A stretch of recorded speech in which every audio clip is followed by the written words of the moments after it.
You know, you spend your whole life building something. A home, a family, a certain peace. You think the walls are strong, that the foundation is set in stone. You never imagine that the earthquake will come from within, that the very person you built it all for will be the one to shake it until the plaster dust rains down like snow.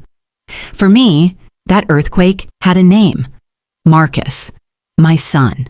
The one I'd nursed at my own breast, whose skinned knees I'd kissed, whose college tuition I'd paid for with double shifts, and a body that ached for years afterwards. He was 42 years old, but in my heart, he was still that little boy with grass-stained jeans and a laugh that could light up a room. That Tuesday started like any other.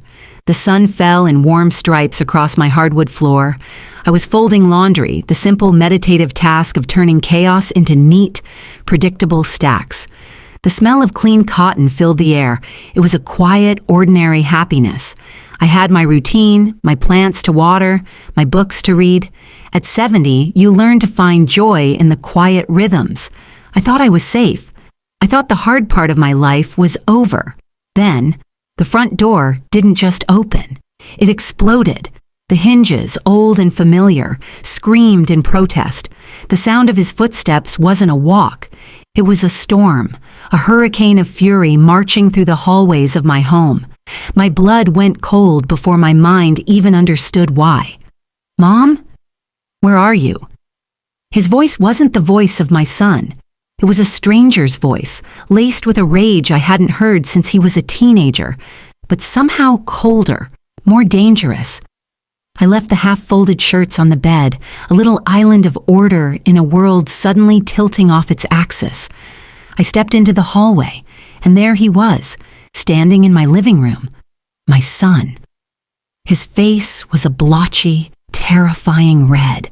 His hands were clenched into white-knuckled fists, and his eyes, his father's beautiful green eyes, the ones I used to get lost in, now looked at me with a hardness that chilled my soul. It was like looking at a stranger wearing my son's face. "Why did Chloe call me crying?" he spat, each word a bullet. "Saying you changed the password on your card? She was at the grocery store, Mom. She was humiliated in front of everyone." I felt my body go rigid. 70 years on this earth, and I'd faced my share of difficulties. But this was different. This was a violation. This was my own child screaming at me in the home his father and I had built with love and sacrifice. The air itself felt